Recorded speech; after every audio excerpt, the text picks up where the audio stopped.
on monkdebates.com. It's terrific to have you as virtual participants in tonight's proceedings. And hello to you, the over 3,000 people that have filled Roy Thompson Hall to capacity for yet another Monk debate. Bravo!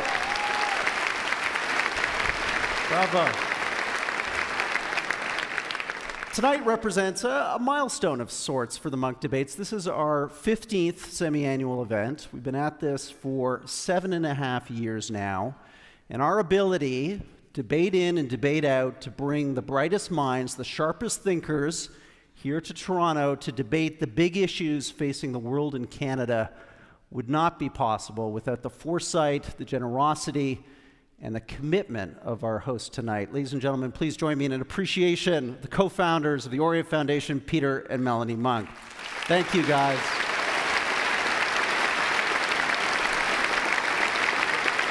Thank you. Well, let's get this debate underway and our debaters out here on this center stage.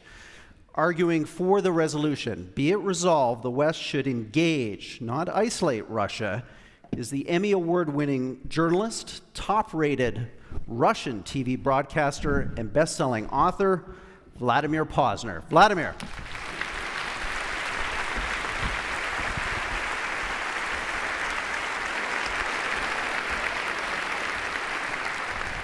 Pozner's teammate tonight is a celebrated scholar of Soviet and post-Soviet Russia. He's a contributing editor at The Nation magazine, and he's here from New York City. Please welcome Stephen F. Cohen.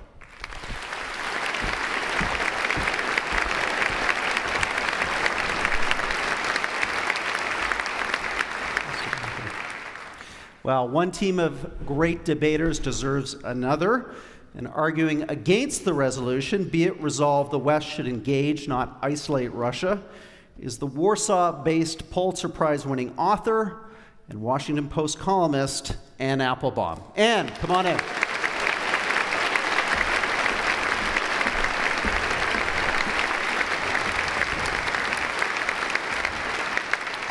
Anne's debating partner tonight is a prominent Russian dissident. He's the chair of the New York-based International Human Rights Foundation, and as he's best known as the world's greatest living chess player. Ladies and gentlemen, Garry Kasparov.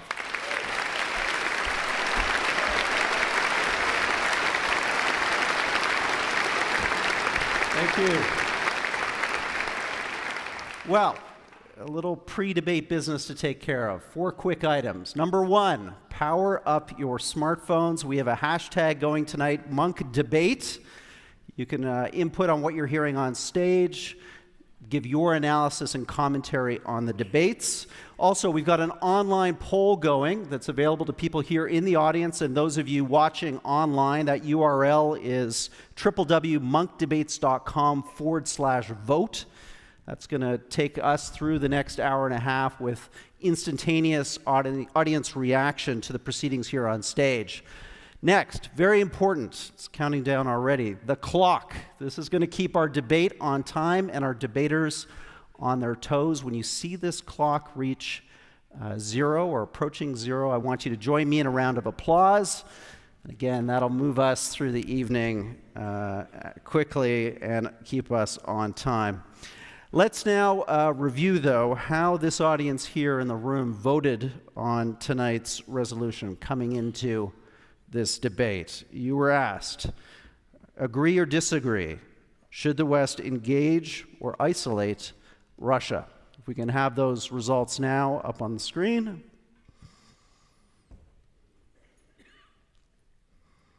There we go. 57 agree with the motion, 43% disagree. Quite close. This debate could go either way. And to get a sense of how much of this room, how much public opinion is in play right now, we asked you a second question.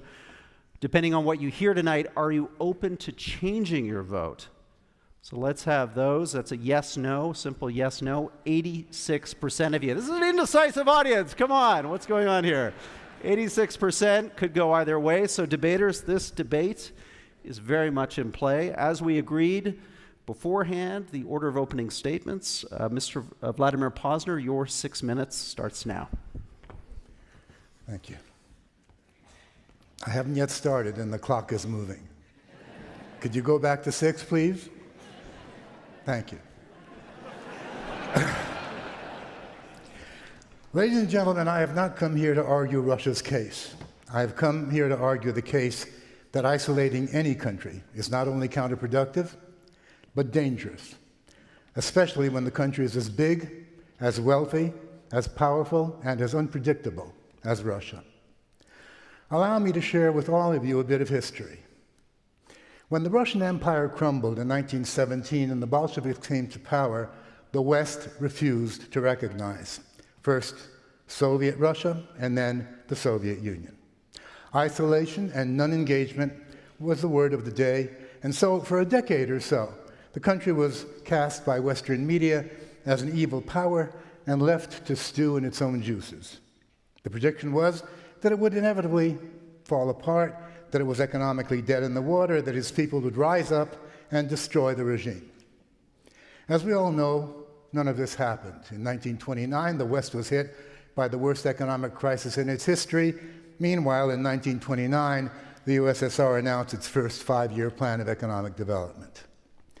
Over those years of non-recognition and isolation, the Soviet leadership, headed by Stalin, had been allowed to conduct a massive bloodbath in the country. It had physically wiped out all political opposition. It had destroyed millions and millions of peasants who had refused to adhere to the collective farm system. It had starved to death millions of Ukrainian farmers who would not bow to the draconian demands for wheat and flour. It was in the process of annihilating Russia's most precious human resource, the intelligentsia. It was in the process of creating a new human entity, the so-called Homo Sovieticus. The Great Terror of 1937 and 1938 lay just ahead, but non-recognition, non-engagement, and isolation, non-interference, if you will, on the West's part, the absence of any united outcry, all this played no small role in allowing the Soviet system to evolve the way it did. It would be remiss of me, on the eve of the 70th anniversary of the defeat of Nazi Germany, not to mention the fact that by the end of the 1930s, the West, in particular Great Britain and France, refused to engage the USSR in an alliance against Hitler, the consequence being the infamous Molotov-Ribbentrop Pact of August 1939 with its secret protocol whereby the independent Baltic states of Estonia, Latvia, and Lithuania were sold off to the Soviet Union, as was part of Poland. And while it is true that ultimately it was the Soviet Union that broke the Nazis' back, as testified to by the likes of Winston Churchill and Franklin Delano Roosevelt, it's also true that the Soviet Union went on to occupy all the countries of Eastern Europe, as well as some of Central Europe. It's also true that it became a military superpower, and we should thank our lucky stars that World War III never happened, thanks to MAD, mutually assured destruction. The USSR fell apart not because it was isolated, not because of non-engagement on the part of the West, which in fact actually made it stronger. It fell apart because the system ceased to function. It was simply not viable. And when it fell apart, when first Gorbachev and then Yeltsin came to power, what was the West's response? Did it engage the new Russia? If we look a little bit deeper than the good old Gorby, good old Boris PR pap that was spewed out for popular consumption, the policy was this: you lost the Cold War, you'll pay for it. Just shut up. Go back into your cave. You're a second-rate country, and we don't care about you anymore. Had the West, the United States first and foremost, decided to engage Gorbachev's Soviet Union and then Yeltsin's Russia, engage with the same aim that it engaged post-war Germany and post-war Italy, to help create and support democratic development and institutions, Russia today would be a very different country. So in conclusion, let me say this. The Russia that exists today is to a large measure the result of non-engagement by the West. of a policy aimed at humbling what is a nation of proud people. I vote for engagement because I want to see change in Russia, change positive, both for Russia and for the West. Thank you.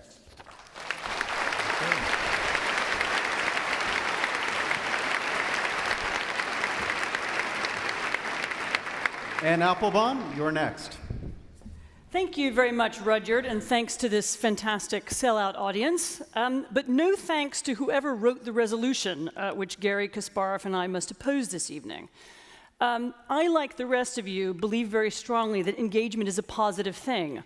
Engagement, integration, peace, and prosperity are all linked. Isolation, by contrast, sounds negative and confrontational. Myself, I have long promoted engagement of Eastern Europe and advocated the integration of Eastern Europe with the West. And initially, I believed that engagement, which works so brilliantly in Poland, where I live, could work for Russia too. Alas, I have now concluded after a very long experience that for the moment, it can't.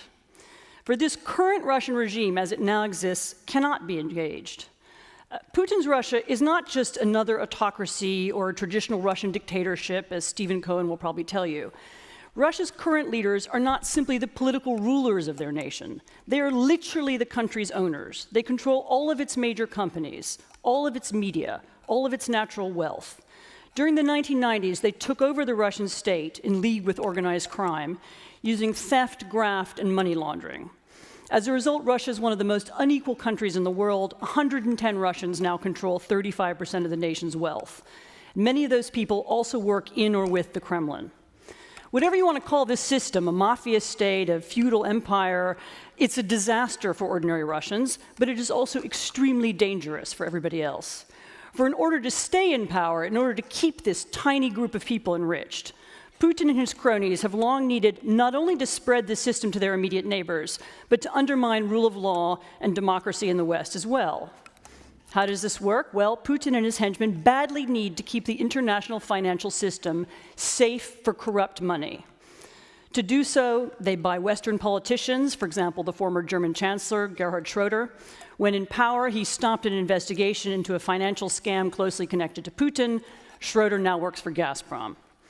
Putin's cronies have also invested heavily in strategically important European companies, hoping that by doing so they'll acquire the political influence they need to protect their dishonest schemes. They make ample use of tax havens, thereby enriching the providers of these corruption services and depriving legitimate governments of revenue. How to stop this? Only by disengaging and isolating the problem.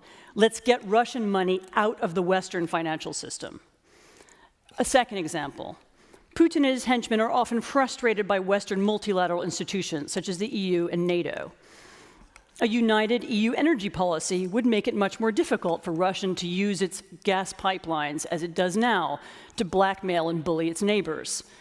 If it weren't for NATO, Russia would find it much easier, for example, to take the land that it badly wants in the Arctic. And so the Russian regime has invested heavily in anti-European, anti-transatlantic, and even fascist political movements all across Europe. A Russian bank has lent 9 million euros to Marine Le Pen, the leader of the far right in France. Russia also maintains strong political and financial links to the anti-Semitic far-right Jobbik party in Hungary and to far-right groups in Germany, Italy, and many other countries. What to do about this problem? We need to disengage and we need to isolate. Let's get Russian money out of European politics. Thirdly, the Russian regime has invested massively in an enormous system of disinformation. Television stations in multiple languages, websites, fake think tanks, and a vast army of internet trolls whose work is now well documented, whose efforts are designed to create chaos and confusion. This isn't traditional propaganda. It's not about saying that Russia's a great country. No, when a Malaysian plane was shot down by a Russian missile over eastern Ukraine last summer, the Russian media responded with multiple absurd conspiracy theories. For example, that the plane was full of dead people when it took off.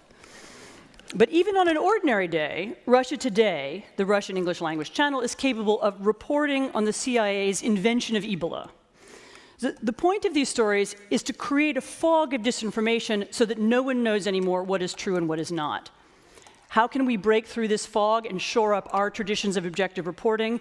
Yes, we have to disengage and isolate. Let's work harder to identify Russian lies and get them out of our media. You'll note that I haven't yet mentioned Ukraine. That's because you can't understand the recent crisis there unless you understand the true nature of the Russian regime I've just described. For 2 decades now, Russia has maintained control over Ukraine by investing in politicians, companies, and disinformation. Putin hoped to create in Ukraine a copycat colonial version of the political system he invented in Russia, and he almost succeeded. The young, pro-European and pro-democracy Ukrainians who went out on the streets in December 2013 were not fighting Russia as a nation, they were fighting oligarchs, corruption, and Putinism. How can we assist these young Ukrainians? I repeat, we need to disengage, to isolate Putinist Russia. We need to maintain sanctions on Putin's cronies, on those 110 people around him who control their country. We need to make Putin pay a high price for invading a neighbor so that he doesn't invade another one.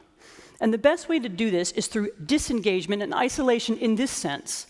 Isolate Russian money, isolate Russian oligarchs, isolate malign Russian political influence and propaganda. Prevent Russian violence and corruption from distorting the politics of Eastern Europe, Western Europe, and North America. Putinism is a danger to Russians and to Ukrainians and all of us. Thank you very much.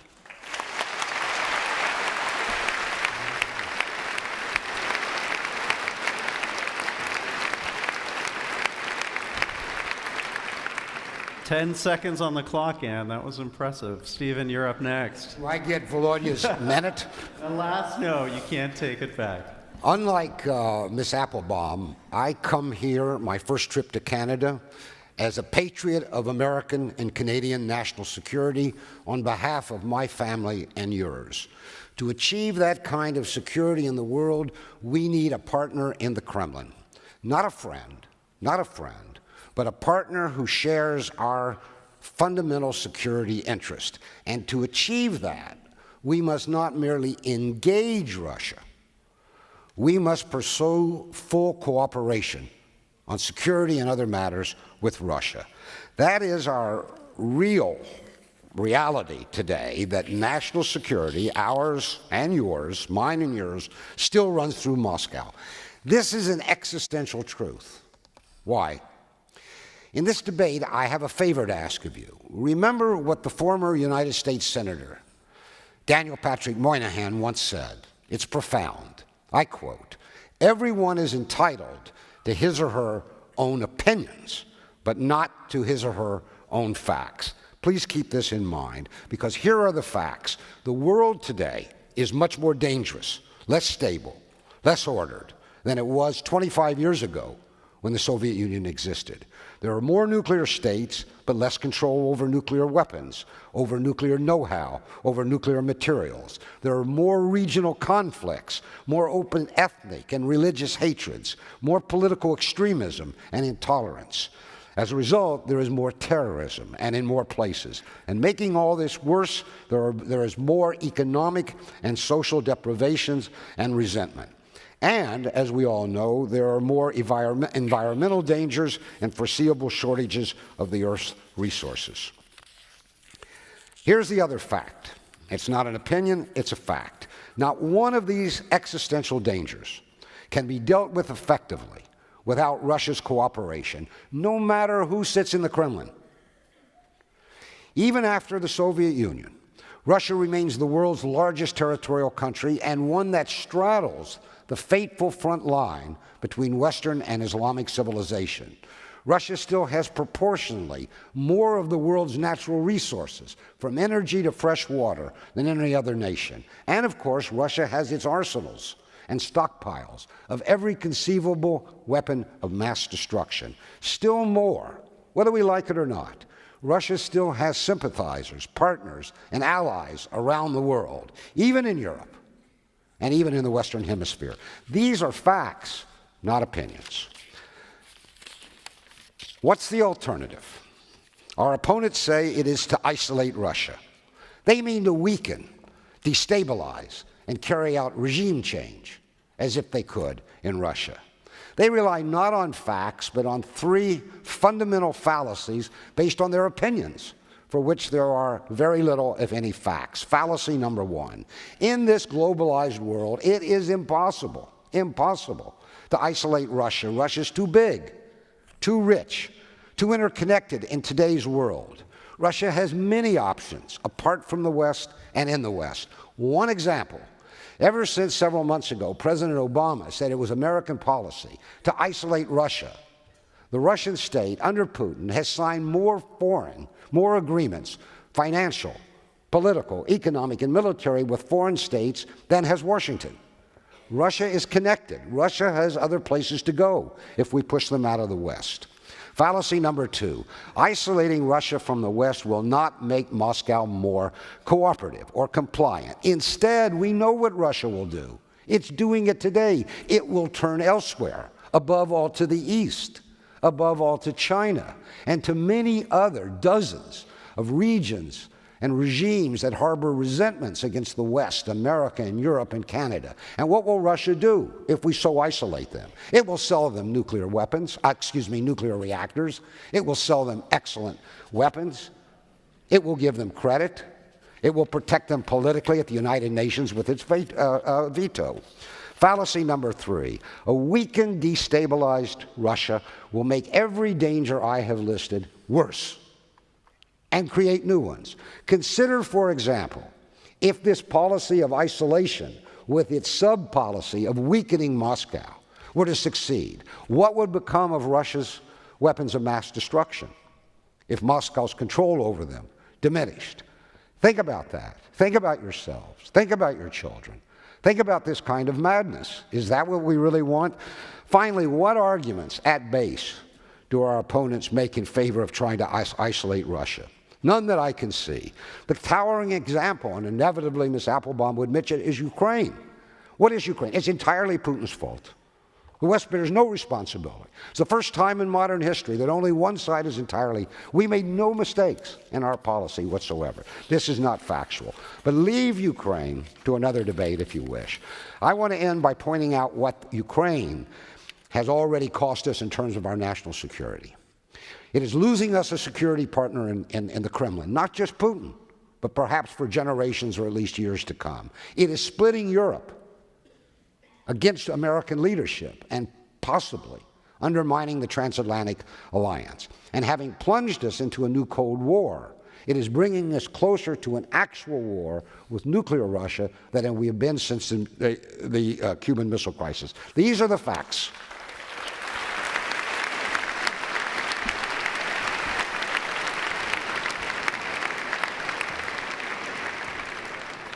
Garry Kasparov, your 6 minutes, please.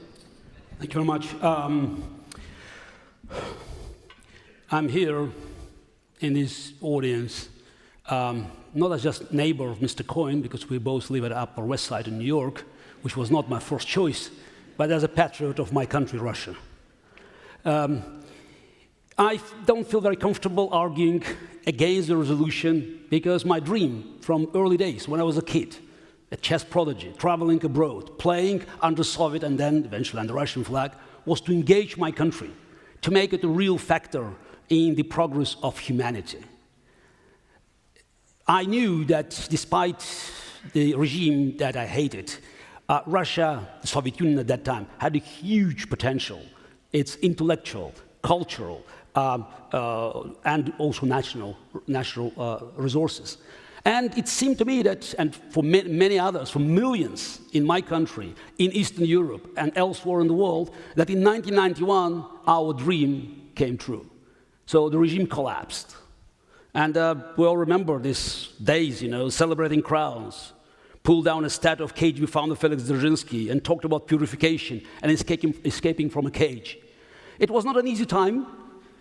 Because, as you remember, Yugoslavia that also collapsed, ended in a terrible civil war. Russia happily escaped that, thanks to Boris Yeltsin, to his wisdom, and his ability to understand that we needed an agreements with the former Soviet republics to make sure that we can move into the future. Russia was, I wouldn't say rewarded, but it was engaged from the very beginning. What about the billions and billions of Western money as aid to support Russian economy?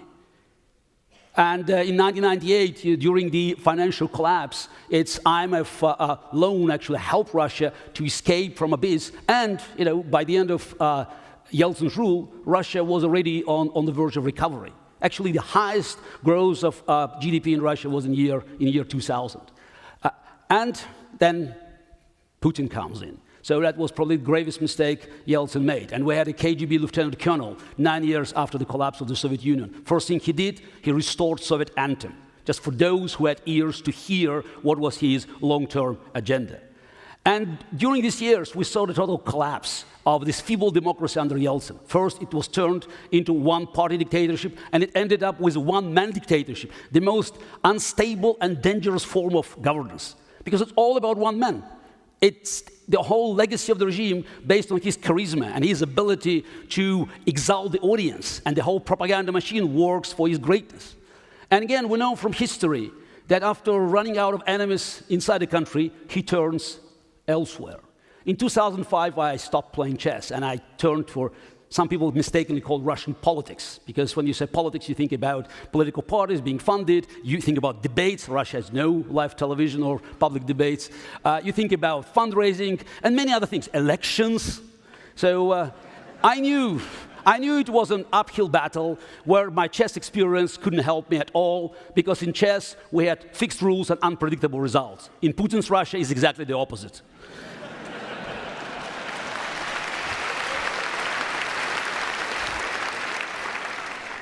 And it's all happened with the engagement. I remembered how, with horror, we looked at the pictures on Russian television in 2006 when Putin was hosting G7. I never called it G8. For me, it was always G7+1. By the way, that was given to Yeltsin as an advance. It was like a preliminary reward. Russia was not a democracy, was not a great industrial power. China never made to G8, India never made to G8, Russia did. And how could we attack Putin and his democratic values if we could see him being embraced and hugged by Bush, Blair, Berlusconi, Schroeder, Chirac? So Russian propaganda machine worked this for their advantage. And of course, while we're talking about the foreign aggression, I can't escape Ukraine. Of course, the Ukrainian case undermines the authority of NATO and the United States. And again, it was the only way for Putin to go, because economy no longer offers him an excuse to stay in power forever, because he is now ruler for life. Everybody understands it. And he needed this aggression, as he did in Georgia in 2008, but now it's Ukraine. And let's not forget, Ukraine has been disarmed by United States and United Kingdom in 1994 by force to sign Budapest Memorandum. Few people in this audience know that Ukraine had the third largest nuclear arsenal in the world, more than UK, France, and China combined. 1,200 nuclear warheads. If some of these warheads were aiming at Moscow today, Putin would never cross the Ukrainian border. So if there was a signature of Bill Clinton and John Major under this document, which ended up, by the way, with disarming small nuclear arsenals from Kazakhstan and Belarus, which was very important because it created a nuclear-free former Soviet Union, but it was done in exchange for territorial integrity. And if we think that Crimea is a local, regional affair, we're wrong, because the message that is being sent to every country in the world, you want to protect your sovereignty, get the nukes. And that's why the whole thing, Ukrainian crisis, Ukrainian war, Ukrainian tragedy, it's an issue that affects everybody on this planet. And I hope that eventually we'll recognize that it's not about isolating Russia. It's about isolating Putin's regime, which is a dangerous virus. You don't engage the virus. It needs to be contained. Contamination is the answer. Thank you.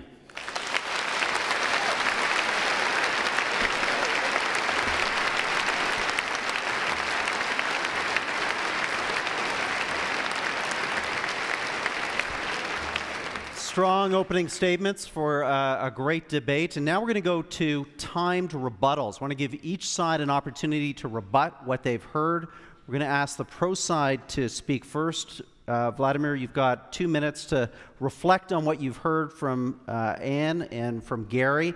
And then I'll go to you, Stephen, after, and then we'll hear from the other side. Give us your rebuttal. Do I remain seated, or do I have to It's stand? up to you. You could stand, you I'll could stand. sit, you could walk. Take a stroll if you'd like. Problem is, for me, that the majority of people in this audience, if we're honest, really don't know much about Russia or the Ukraine. And so you can say anything. Billions and billions? You've got to be kidding. It's not true. Billions and billions were not invested. And what was invested to make money. All of these things, Putin's cronies, why are they cronies? Why are they not his comrades? I mean, this is all about the wording. It's not about the facts that were here. If indeed Ukraine had nuclear missiles, can you imagine what kind of a chess game we'd have? There'd be nobody left to play it.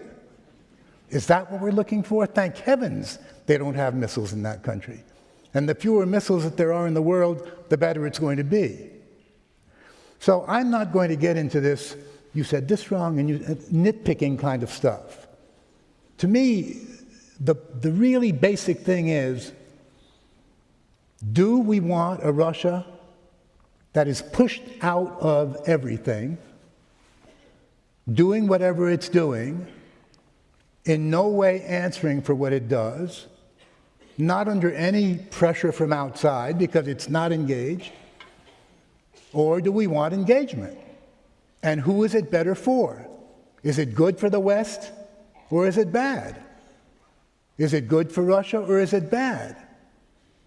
And it's not about Putin. Russia has always been in the crosshairs of the West for a long, long time, perhaps for good reason. But if you take it just to Putin, then it's a big mistake. It's not about Putin. It's about a much more basic relationship. That's it.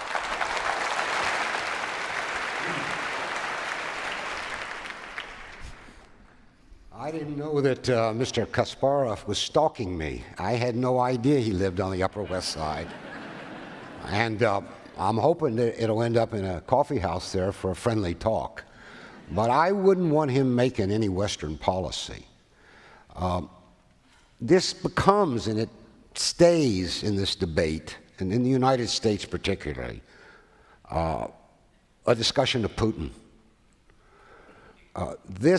Henry Kissinger, who's 91 and not thought to be soft on anybody, wrote in Miss Applebaum's own newspaper back in March 2014, the demonization of Putin is not a policy.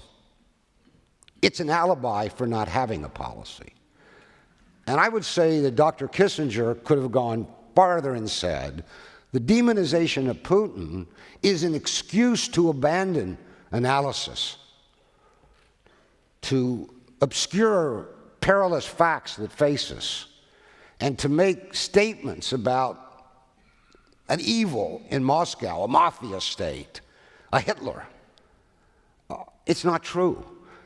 And then alongside of it comes inevitably this romance with the Yeltsin 1990s. Maybe it was great for Mr. Kasparov. Maybe it was great for Poland and Eastern Europe. I don't know. But when Mr. Yeltsin was forced from office, as he was, and as Garry well knows, 75% of Russians lived in poverty. And billions of American and Western dollars that he so romantically thinks were sent to Moscow were collected by Mr. Yeltsin's friends and sent back to the Bank of New York, where they were laundered and where a criminal case was brought against the bank for that. So this romance of the 1990s, when Russia was on its knees, ruled by a weak ruler and pillaged by a mafia, brings no indignation. It's all Putin. So let's think about the real problems in the world and about our security, please.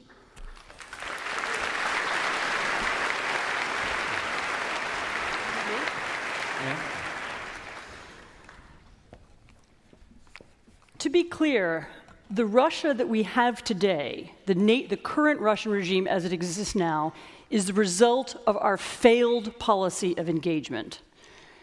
Have we isolated and humiliated Russia since 1991? No. Not only was post-Soviet Russia not humiliated, Russia was given de facto great power status, as you've just heard. Russia received the Soviet UN seat. It received Soviet embassies and Soviet nuclear weapons transferred from Ukraine under the terms of the 1994 Budapest Memorandum. From the beginning, a series of American presidents, all of them in fact, have sought to build up Russia's international status. Presidents Clinton and Bush invited Russia to join the G8, although Russia was not one of the world's top economies. Russia was invited to join the Council of Europe, although it is not a democracy. Russia has been invited to join the World Trade Organization, whose rules it systematically violates. During that same period, while we were engaging Russia, while we were inviting Russia into our institutions, while we were attempting to create a Russia, what was Russia doing? Putin invaded Chechnya, not once but twice. He invaded Georgia. He invaded Ukraine. He built up his military system. Last month, he held a military exercise in the Arctic involving 80,000 troops, 220 aircraft, and 41 ships. Earlier this year, he conducted an equally vast exercise in the Baltic. In 2009 and 2013, he conducted military exercises which concluded with a practice run of the nuclear bombardment of Warsaw. So this is a country while engaging with the West, incidentally, you can't have it both ways. You can't say Putin was laundering his money in Western banks and that we were isolating him. No, while we engaged with him, while we included them, while we let them use our banking system, while we enriched them, what were they doing? They were recreating a Soviet-style nuclear arsenal and a Soviet-style military that they want to use against us.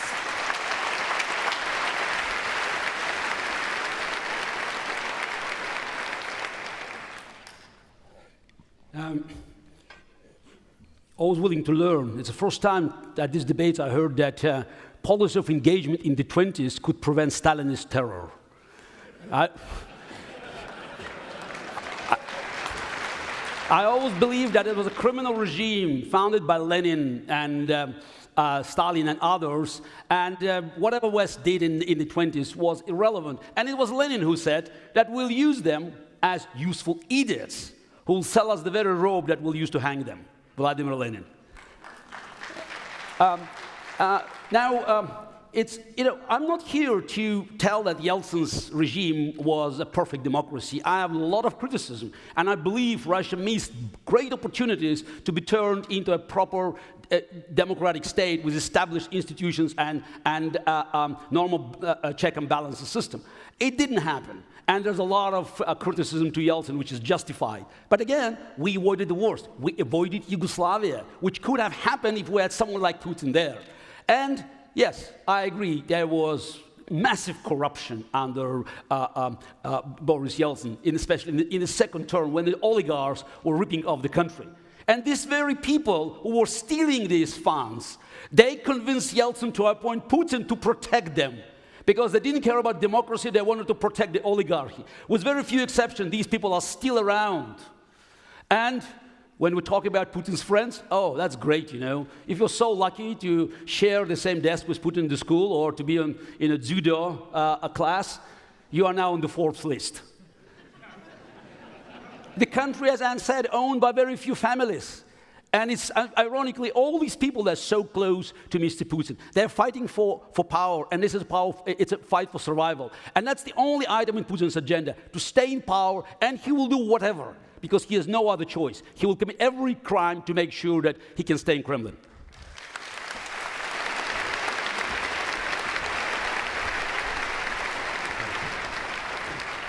Okay, well, ladies and gentlemen, this debate is set, the table is set, so to speak, and now we want to get into an exchange with these debaters on a variety of topics related to the subject. And Vladimir, since you spoke first in the rebuttals, let me come to you and pick up on something that Anne made in her comments just now.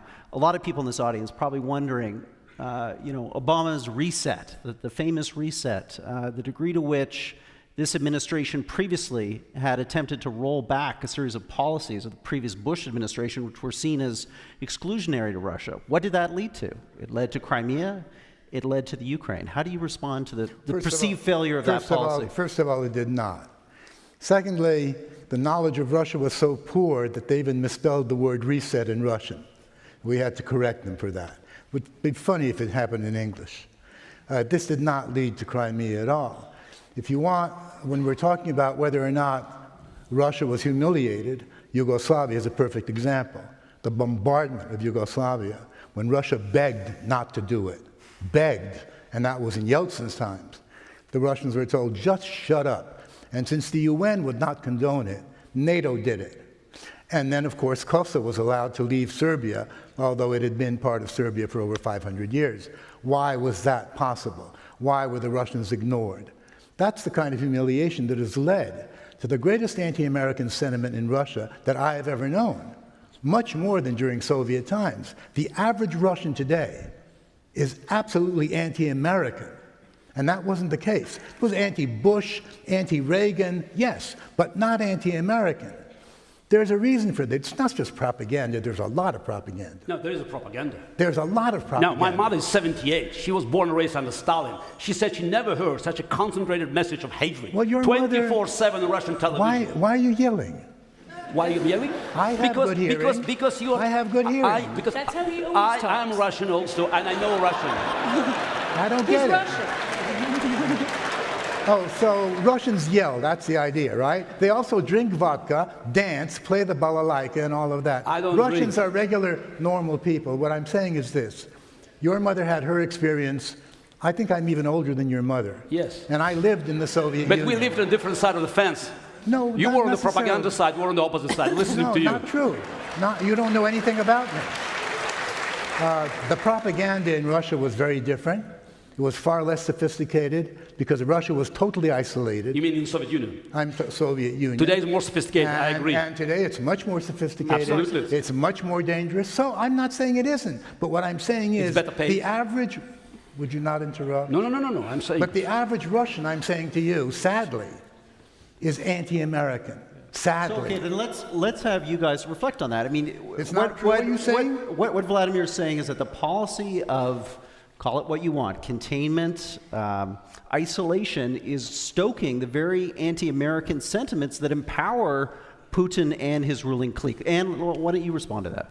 Look, we created Putin and his ruling clique. You know, our banks, our banking system laundered the money and our tax havens created it. So, you know, stop acting like, you know, there's somehow a reaction to our isolation. You know, we created it. We kept Putin on board. We invited him to the meetings. We tried to make him part of the, you know, and I think actually in the beginning, with very good intentions. We wanted Putin to be part of the West, and we had this idea that Russia is a kind of candidate Western country, and if we're just nice enough, you know, then they'll join. What we've discovered is that it has evolved into something really quite different. I mean, it's not the Soviet Union. It's very different from the Soviet Union. Actually, Soviet analogies are wrong. It's not Nazi Germany either. You know, these are bad analogies. It's a very new kind of very, very sophisticated propaganda-run state. You know, this is a country in which every single television channel and every single newspaper and every single, almost every single internet website, with a few tiny exceptions, are controlled by the state and in such a way that they appear to be all slightly different. This is not one Pravda saying one thing every day. This is a wide spectrum of different media, and they all say the same thing in a tabloid way, in a sophisticated way, in an entertainment way, or in a news way. They're telling people the same stories that Putin wants them to hear. And the story they've been telling for the last several months, many months actually now, is bitterly anti-American, bitterly anti-European, and now very close to becoming warmongering in a way that I never even remember even from a year ago. The hatred towards Ukraine, the hatred towards Americans, the use of semi-fascist symbolism and people marching and angered faces, this is something really, really new and different. No wonder people are anti-American. Well, Effectively, Stephen, engagement isn't possible because there isn't a partner on the other side to reach across to. I'm having a hard time because I thought we agreed, or I tried to sign a contract with the audience, that we would deal with some facts. I read 10 Russian newspapers a day. How many across the Ukrainian spectrum. newspapers do you read? I read 10 Russian newspapers a day across the spectrum. And it's true what Ms. Applebaum says, that in at least 3 of those 10, you hear what she says you hear, but you don't hear them in the other 7. There are at least 3 that are very pro-European, pro-American, very critical of Putin. So that's an untruth. What is astonishing for me, and the great bonus that I derive from this trip, is to learn that oligarchs and states launder money offshore. I had no idea such things happened in the world. All right. We know what's going on in the United States because our Justice Department is bringing suits against enormous corporations for doing this. Would I concede that it's a bigger problem in Russia? Yes, I would, because of the way this economic system formed in the 1990s. Would I concede that that system has to be reformed? Absolutely. Do I think it's Ms. Applebaum's right to tell Russia or force Russia to do it? Absolutely not, because the result will be worse. This is for Russians to decide, not for us. What's for us to decide is whether we need a partner in Russia, whether it's Putin or his successor, as a security partner for us to be safe. And I would end with this point. I do not ever recall, and I've been around a long time, Volodya and I, maybe Volodya a little longer, but I've been around a long time, ever hearing people whom Ms. Applebaum and Mr. Kasparov represent speaking like this personally of a Soviet communist leader. In fact, when I listen to them, I have to say that there's a kind of repressed nostalgia for the Soviet Union and their vendetta against Putin's Russia. It's Mr. way Cohen, beyond anything we said of communist Russia, with whom we cooperated for our security. When you were giving your first introduction, Mr. Cohen, I wrote down repressed Soviet nostalgia on my note paper. You know, you spoke with nostalgia about the days when the Soviet Union was still here and could help us regulate the world. This is what you dream of. You have an idea that as in the Cold War era, which, by the way, is something I have no nostalgia for. Half of Europe was enslaved during the Cold War. You know, totalitarianism ruled hundreds of millions of people. You know, you had this idea that once again, if only the US and Russia could work together, we could create some idea of stability. Russia is not a country that wants stability. Russia is a country that is interested in chaos. It created chaos in Ukraine. Who are Russia's friends? Yeah, it backed Assad. Let's bring Garry into this, because, I mean, Garry, some would point to the recent Iran deal, Russia agreeing to enrich and help Iran with its uranium, diffusing that conflict. Some would point to Russia saving Obama's proverbial bacon on his red line, his squiggly red line in Syria over chemical weapons. How do you respond to those, I guess, examples of Russian cooperation? And cooperation means that you can make concessions, and you do something which may hurt you and your interest in order to bolster cooperation with your partner. In both cases, you could see Russian interest. Russia has been supplying Iran with nuclear technology. And then, let's not forget, this uranium goes to Russia. So Russia will basically hold the key. So it enhances Putin's position in the international arena. And let's not also forget, this negotiation went forever. And Putin's interest was always to keep a pressure in the region because it helped to also push up the oil prices, which were vital to Putin's financial survival. As for Syria, Putin's priority from day one was to save mass murderer named Bashar al-Assad, and he succeeded. So there are many other reasons, for him doing that. One is probably some form of dictator's brotherhood, and after so many dictators were washed away by the public anger in the Arab world, he didn't want to allow Assad to be toppled, because it always had a negative effect for people in Russia, because they could see that, dictators, also vulnerable. But also, let's not forget, Putin is always watching, for the map of the pipelines. They're very important, because that was his grip on Europe, demanding that Europe could do this and that, otherwise he can cut gas supply.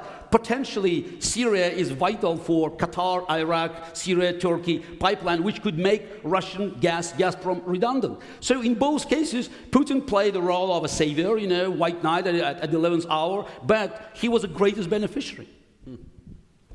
Have you guys to react to that? If Mr. Kasparov is saying that Putin stands up for Russia's interests, well, I guess he does from a certain viewpoint. And his popularity, I read your interview opposite mine in the newspaper, where you kind of laugh at Putin's popularity. You know as well as I do that the people who did the poll, Levada Center, are honest people. These are not government-sponsored. This is a very respectable organization that showed that over 80% of the Russian people support Putin. Now, there's got to be a reason for that. These are not stupid people.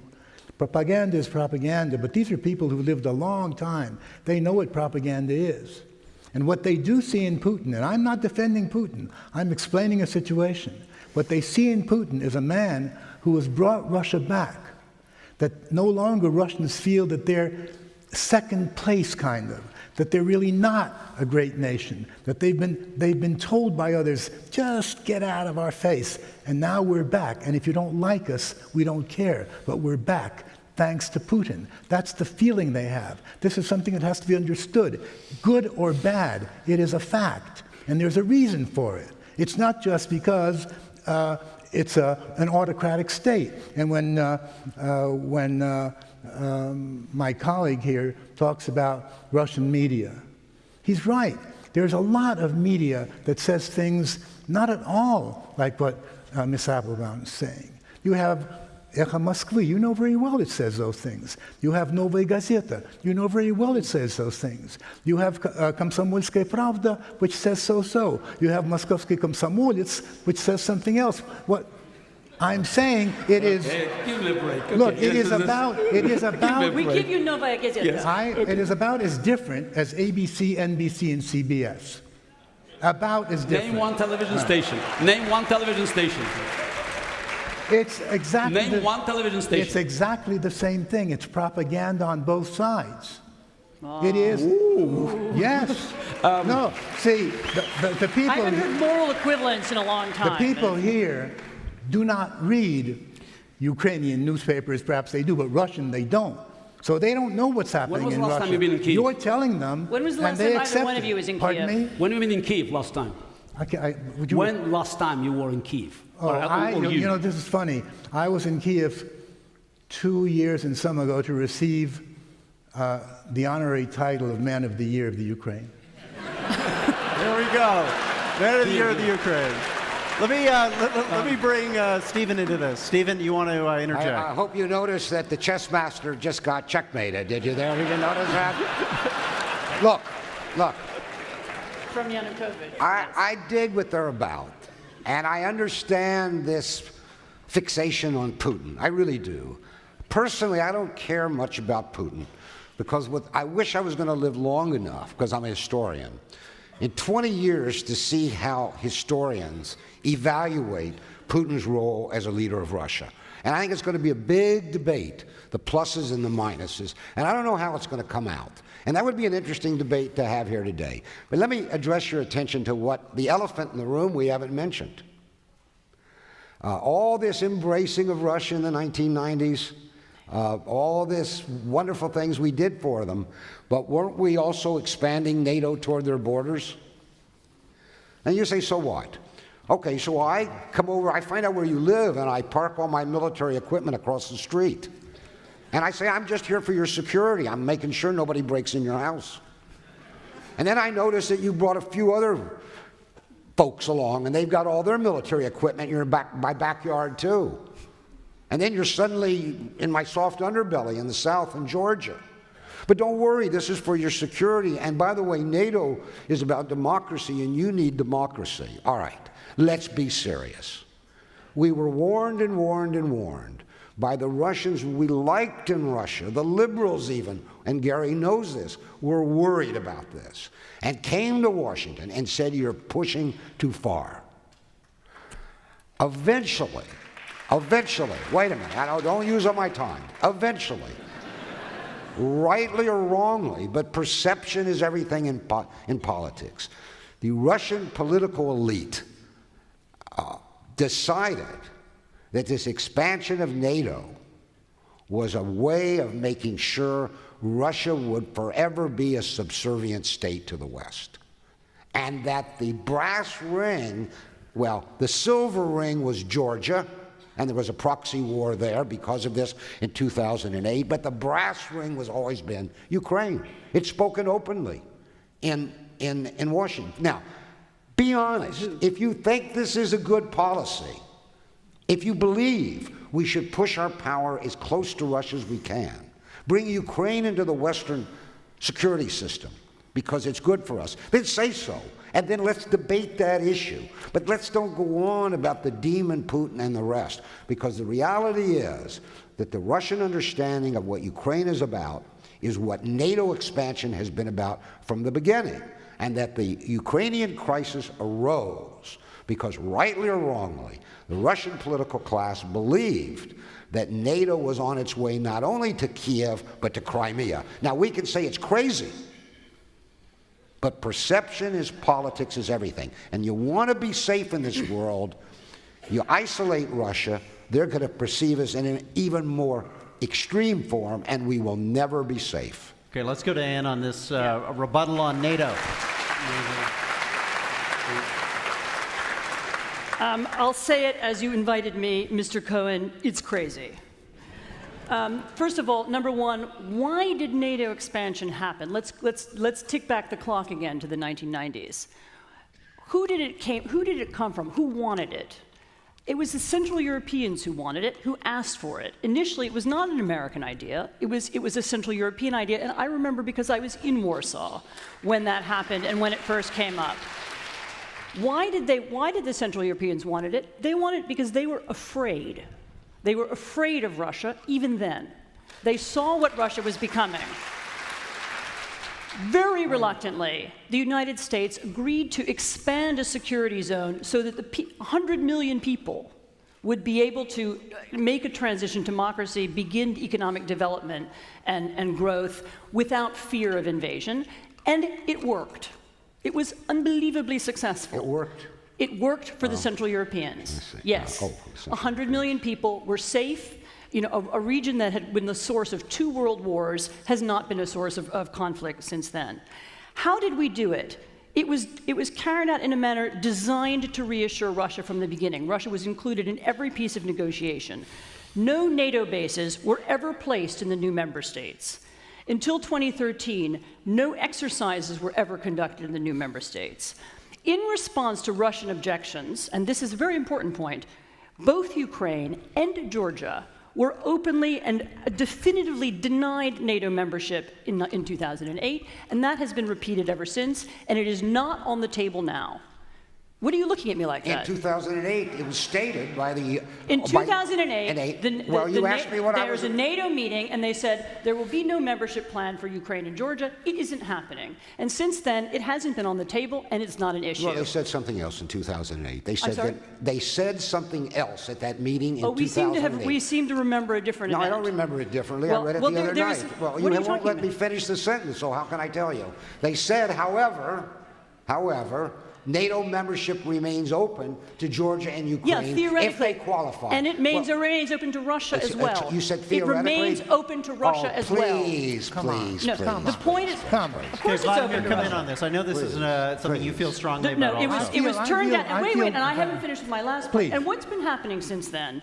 In this long period of time, while Russia was rebuilding its military, while it was invading one neighbor after another, the American army was drawing down its European forces, so much so that by 2013, there was not one single American tank in Europe.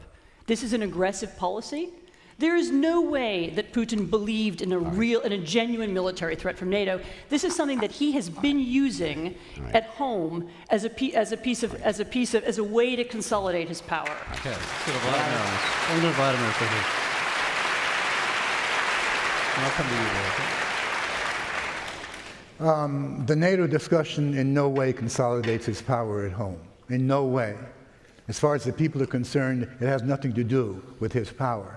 But NATO does have to do with the Russian psyche. And perception, as was said, is very important. Let me remind you about what happened in 1962. 1962. 62. Well, I wasn't born yet. Were you around? Well, if you weren't, in 1962, 2 independent countries, one called the Soviet Union, the other called Cuba, agreed to have Soviet missiles placed on Cuban soil. Reason being, there were American missiles in Turkey. And so the Soviets decided it's a good idea to have our missiles closer to the United States.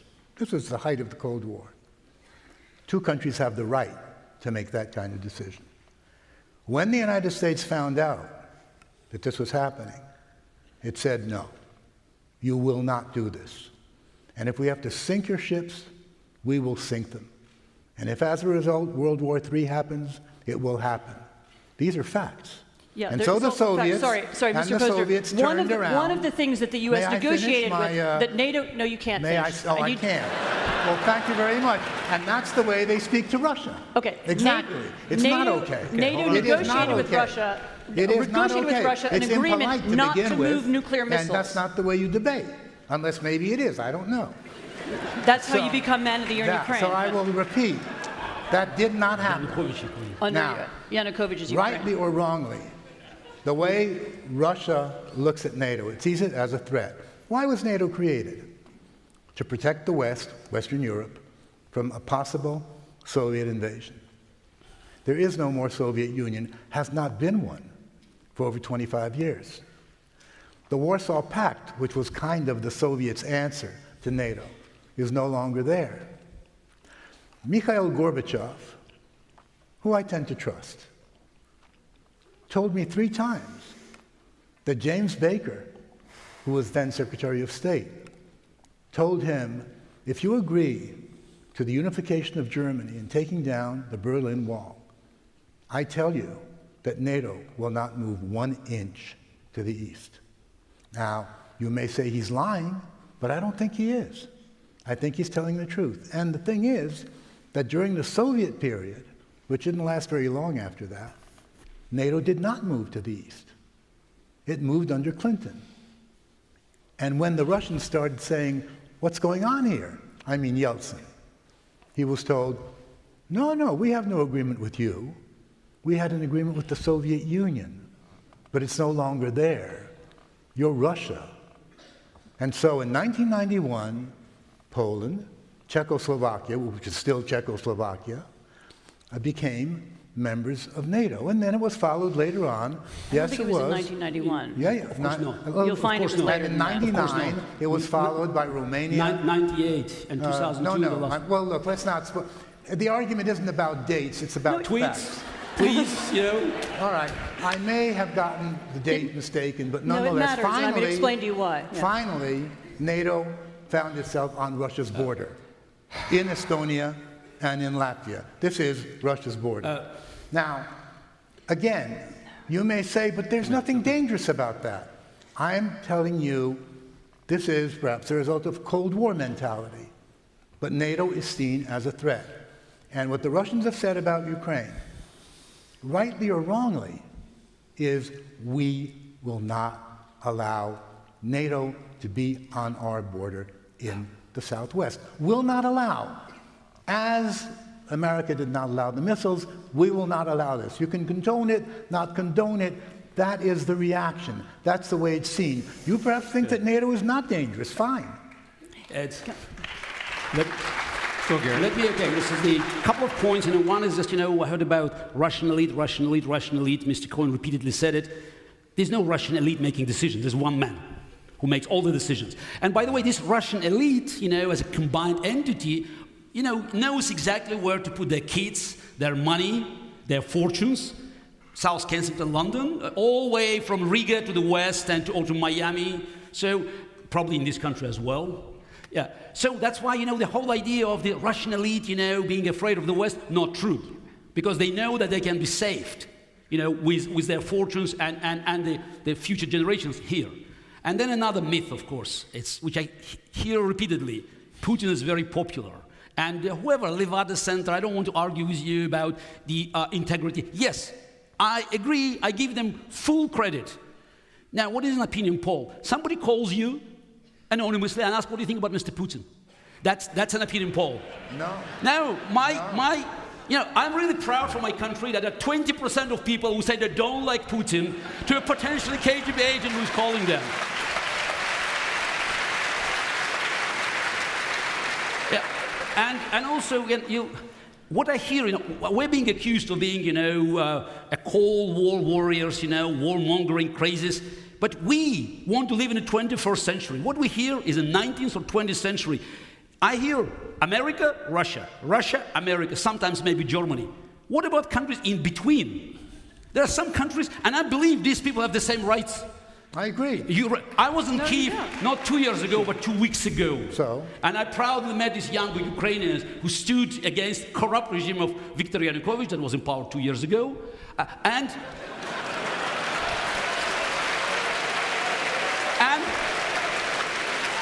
I believe it's their right to decide what will happen with their country. The support for NATO membership in Ukraine 18 months ago was, I don't know, merely 16 or 17%.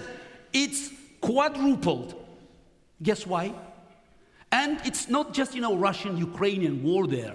I spoke to people who fought in the Eastern Front. Who could have imagined that there will be front east of Kyiv? Most of them are ethnic Russians.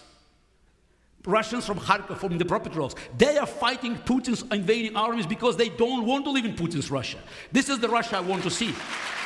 Good. Okay, Stephen and then Anne. But it's Putin again. Yeah. I mean, are we going to have a discussion of what's in the best interest of the West? Because that really is embedded in the question, isn't it? Should we engage or isolate Russia? Or should we have a debate about how we're going to get rid of Putin? If you want to have that debate, then for the next month, you can bring in the 2 points of view. Ms. Applebaum wrote a wonderful book of history called Gulag. And I strongly recommend that if you have an interest in it, you read it, because a master historian's at work there. And as she knows, now comes the however. I understand that for one reason or another, she views this whole saga of NATO expansion through the perspective of Central and Eastern Europe. I understand that. But the story she told of NATO expansion is nowhere written in the histories we now have that have resorted to the archives, that have looked at the Clinton administration, looked at other things. There was tremendous pressure in the United States on Clinton to go back on the word that had been given to Gorbachev that NATO wouldn't expand. We know the story. The archive recently in Foreign Affairs, a young woman produced as part of her dissertation an examination of those archives. So the whole history of NATO expansion, that's the kind of fairy tale version, that we did it to protect them from Russia, which was already menacing them when Russia was broken down in the 90s, and we had to save them, and we brought democracy along the way. But it isn't the true story. The reality is, there's another debate to be had here, and I just drop it, and some of you won't even like the question. Does a nation, any nation, have the right to join NATO if it technically qualifies for NATO membership? It's always said that's so. I disagree. NATO is a security organization. It's not the Junior Chamber of Commerce. I don't know if you have that in Canada. It's not a non-selective sorority or fraternity. You get in if we like you. It's a security organization, and the only criterion in the end that matters is, does it enhance our security or not? And NATO has brought the greatest crisis in international affairs since the Cuban Missile Crisis. And a lot of people are rethinking this. And by the way, some of those countries to which Ms. Applebaum is so devoted are also rethinking it. Read what the Czech president says. Read what's being said in Hungary. Read what's being said in the other half of Poland. There are a lot of fundamental questions about whether or not this really enhanced the security of Europe. That's a debate. Yes. But you don't get a debate with opinion, you get it with facts, and these are the facts. His election campaign was paid by Lukoil. Zeman's election campaign paid by Lukoil. Yeah, And he was defied by his own parliament. Openly, by the way, and his own government. Zeman, president of Czech Republic. I just want to be conscious of our time for this segment of the debate and end with the topic that I think is on a lot of people's minds, and you and I spoke about this earlier, so I want you to answer it. It's the presence of nuclear weapons in this conversation and the large nuclear arsenal that Russia has. And I'm sure many people would naturally feel a tendency to come over to the accommodation, the compromise camp on the basis that we just can't get this wrong. We can't risk the potential for an escalation that could flow from a policy of isolation, a more assertive stance towards Russia. How do you respond to that? I respond. First, I wanted to. Mr. Pozner didn't let me correct him, but in fact, one of the other elements of NATO expansion that was very important was an agreement not to move nuclear missiles, an agreement which the West has kept to. Yes, true. So that's one. This is why the Cuban Missile Crisis analogy is completely wrong. It's not wrong at all. It's and fear. has nothing to do with it. It's fear on both sides. Okay. Fear. Fear there is. So what is the answer to the question about nuclear weapons? Fear of nuclear weapons is very central to this issue. It actually explains why we aren't more enthusiastic about helping Ukraine. If Ukraine were being invaded by Belarus, yeah, we might give them some radar weapons and not worried about it. Why don't we help Ukraine? Because we're afraid of Russia's nuclear arsenal. And we are afraid also, as one of my opponents said, we are afraid that this is an irrational country. It might sell nuclear weapons to other people, one of you said. We don't know what it might do. It might run off the ranch and do something crazy.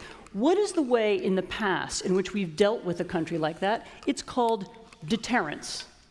Deterrence is not an aggressive policy. It is not an offensive policy. It is defense. The deterrence argument is, if you bomb us, we will bomb you back. It's very unattractive as a policy, and no one likes it.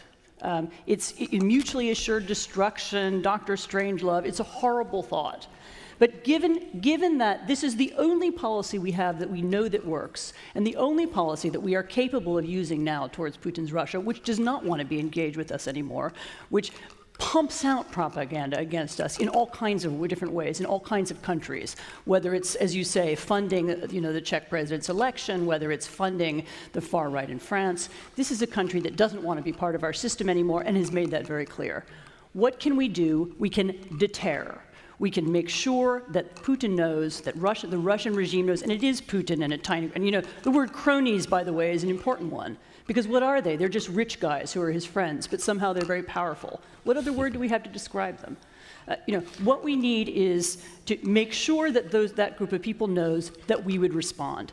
That's the only thing we can do now. We don't have a better policy than that, and I'm very sorry. And in some ways, it's one of the great tragedies of my life. I've watched all this happen. I wrote a history of the Soviet Union. I watched the transition happen, and now we're back to exactly the place I would never have wanted us to be. Not the place.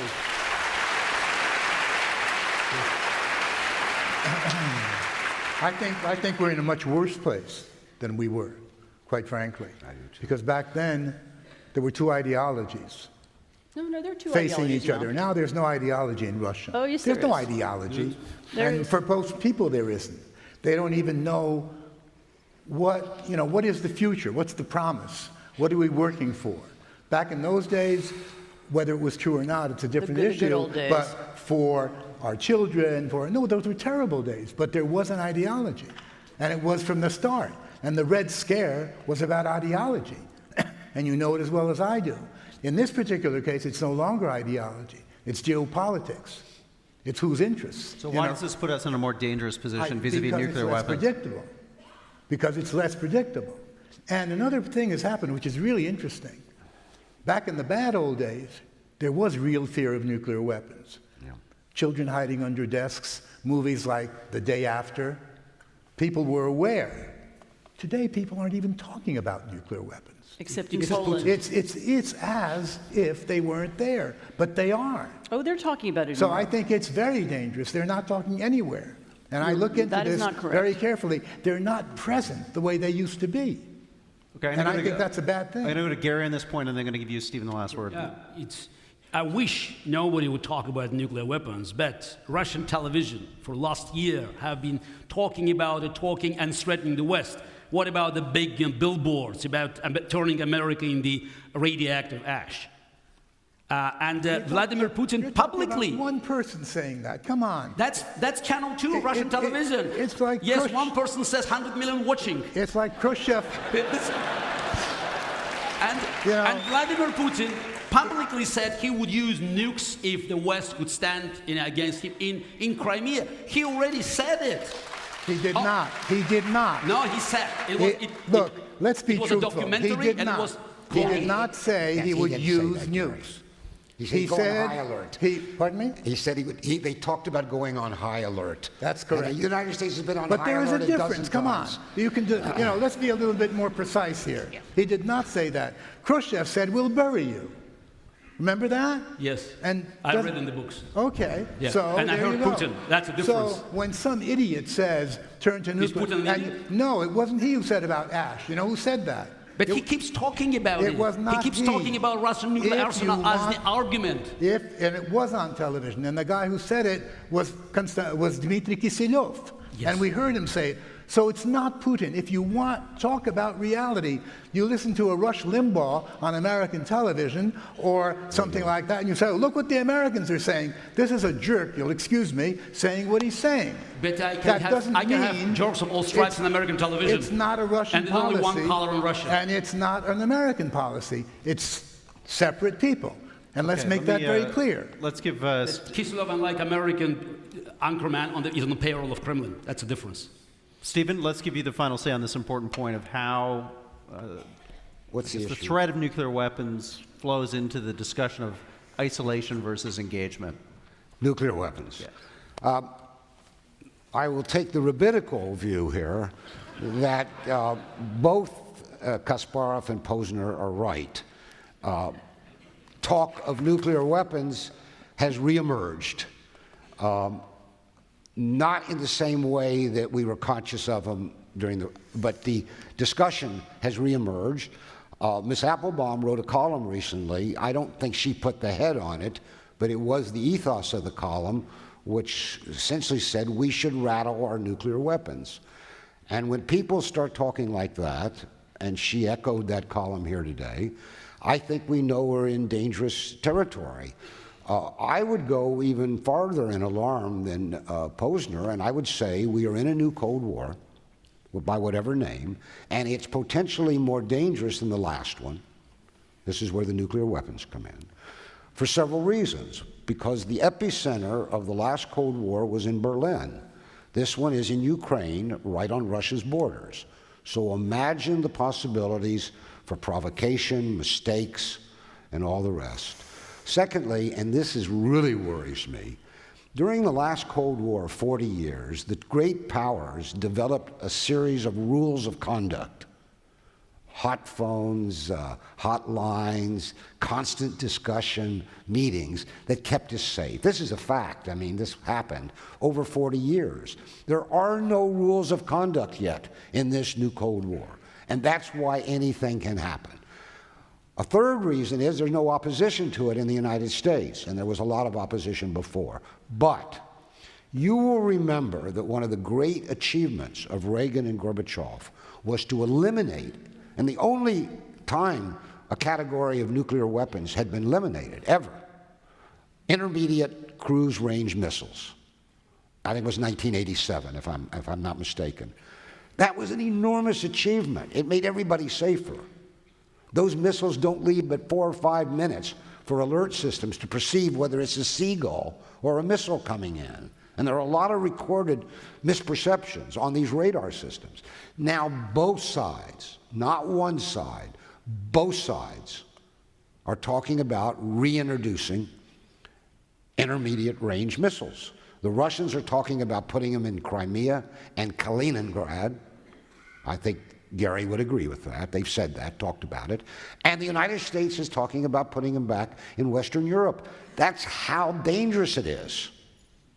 Because my two opponents really hate Putin? You want to go there? Okay. Well, we're going to go to closing statements. So let's have Garry Kasparov up first. Garry, you've got 3 minutes. Yeah, I have to ask Mr. Cohen's forgiveness because I want to talk about Vladimir Putin again. It's, yes, there was a difference in bad old days, as Mr. Pozner said. There was a Politburo, and even if you have 10 worst people in the world, they can make more balanced decisions than one man. And now, again, for Vladimir Putin, there's no way out. I mean, he should present himself as a strong man who can protect Russia against endless enemies that besieged my country. And I said from the very beginning, so I'm a Russian patriot. I want to see my country free and strong, and to play a role, a positive role. I don't want to hear the same jokes as recently have been revived in Eastern Europe when, say, Putin entering the country, being asked by a custom officer, occupation, he says, yes, of course. This is not the image of Russia I want to project. And it's hard for me to argue for isolation, but this is not an isolation of Russia. This is isolation of a dictator.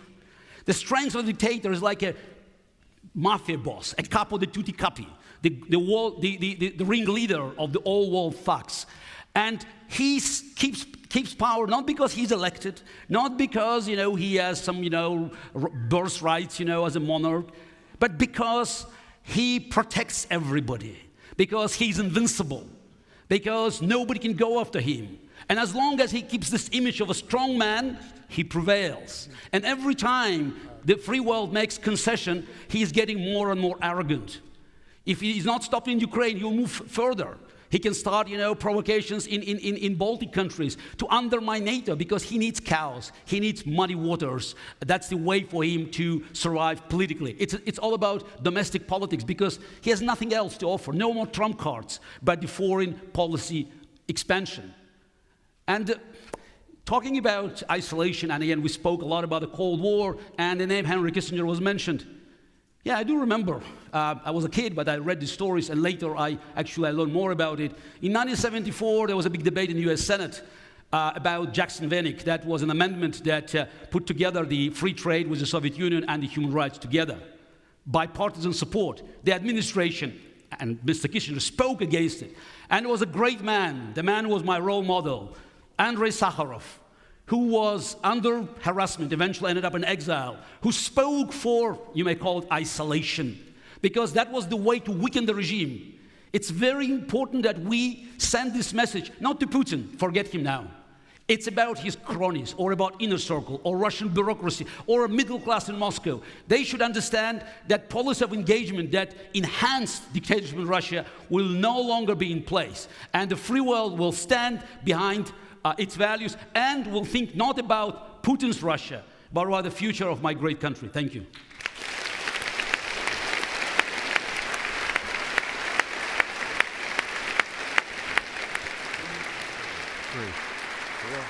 Three minutes. I was going to begin with a lighthearted remark that's saying it would really be fun just to see Kasparov and Pozner go after each other alone. Actually, was in Moscow in early March, and I was in kitchens where Russians have this conversation, and representatives of both sides were there, so a big debate goes on in Russia.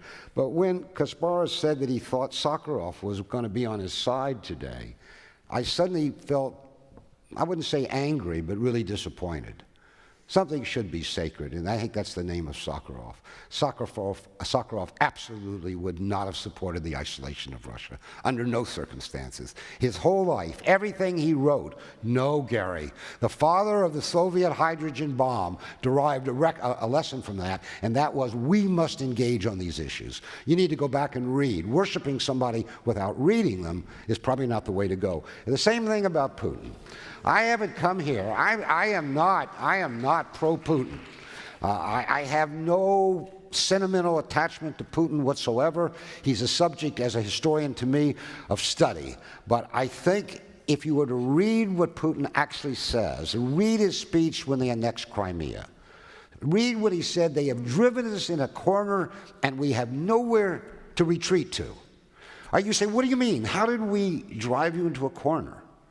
He's talking about NATO. He's talking about the encroachment on Ukraine. All right, you say, no, we're virtuous. But I come back to this issue. To isolate is to exacerbate those distorted perceptions of us if you think they're distorted. So let me end by returning to an astonishing thing that Miss Applebaum said. She said, and I tried to write it, I don't do shorthand, Putin's Russia does not want to be part of our system any longer. I think she said that. That is, Russia wanted to be, but under Putin, it no longer wants to be. It's a strange statement because, first of all, and I promise you this, and you can go to Kremlin.ru in English and read every major speech Putin has given, he is on his knees pleading to be part of the West and lamenting that he's been driven from the West. Don't put your hands up, Garry. Don't do it. I would not come here and lie to you. Read this last 6 or 7 large speeches on the Ukrainian crisis. Read them.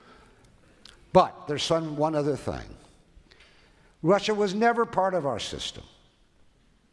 I said facts, not opinions. The fact is, and Ms. Applebaum omitted this with this fairy tale about nation expansion, that NATO expansion excluded Russia from the post-Soviet European system of security. Russia was excluded. How can they not want to be part of a system they were not made a part of?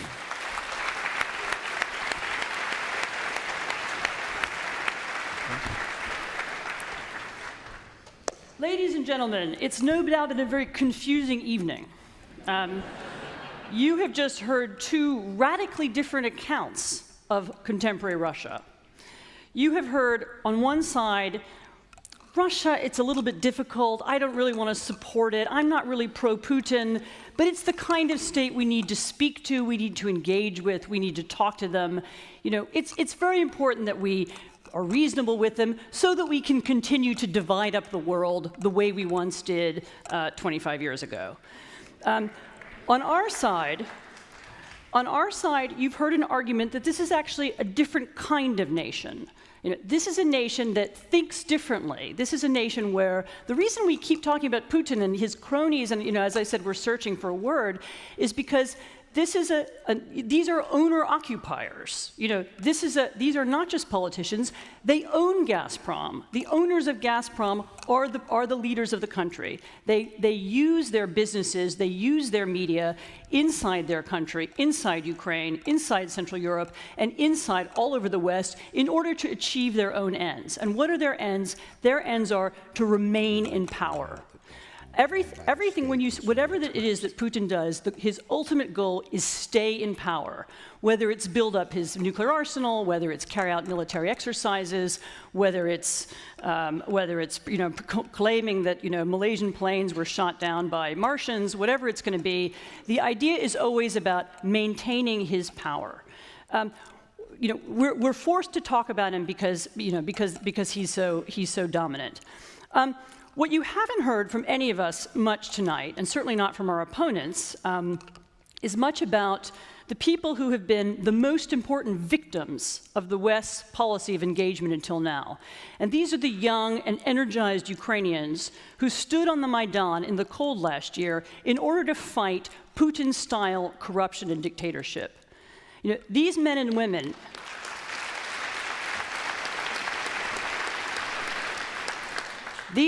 women have, in the past 18 months, created new television stations from scratch. They have run for parliament and won on anti-corruption tickets. They have set up organizations designed to promote transparency and good government. They may well not succeed. They have an extraordinary obstacles to overcome. They may well not succeed, but their goal is to create a more democratic, more fair, and less corrupt world in the 21st century, and Putin's Russia is trying to stop them. I repeat, Ukraine is not Putin's only target. He also wants to undermine our societies, corrupt our politicians, spread conspiracies inside our media. He hopes to persuade Europeans to succumb to the old temptations of the fascist far right. To stop this from happening, to stop him from destroying Ukraine, we need to isolate Russia in this sense, enforce our own corruption laws, disentangle ourselves from the drug of Russian money, and reestablish the Western solidarity which he's trying to destroy.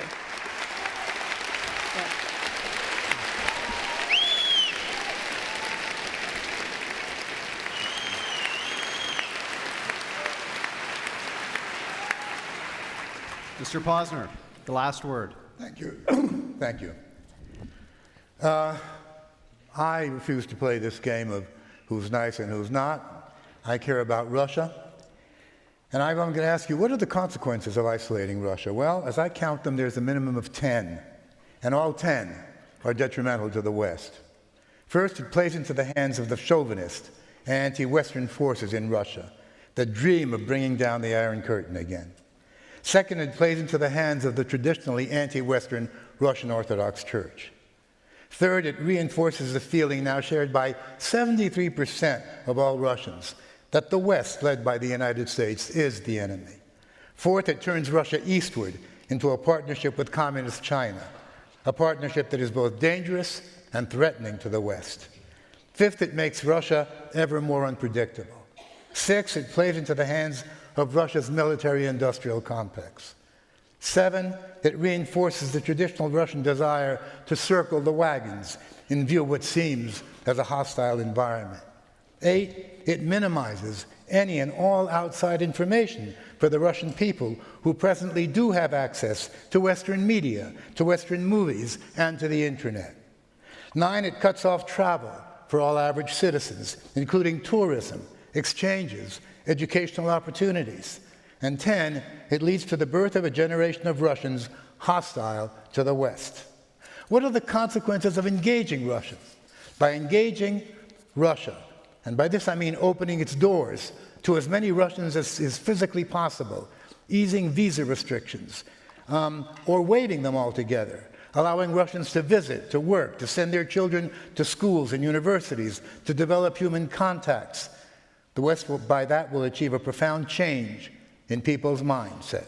This will fundamentally change the country, its politics and its policies. It will not happen overnight, but it will inevitably happen. And this, beyond a question of the doubt, will be a huge positive for the West. And by the same token, for Russia and for the Russian people. And finally, I'd like you to say that if, as Miss Applebaum once wrote in this magazine, the Russian president dreams of setting down a new Iron Curtain, this is her article, well then isolating Russia is playing right into Mr. Putin's hands. Thank you very much.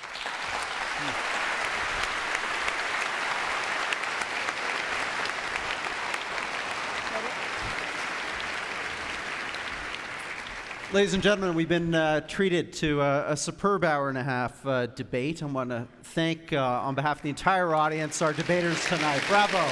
Great job.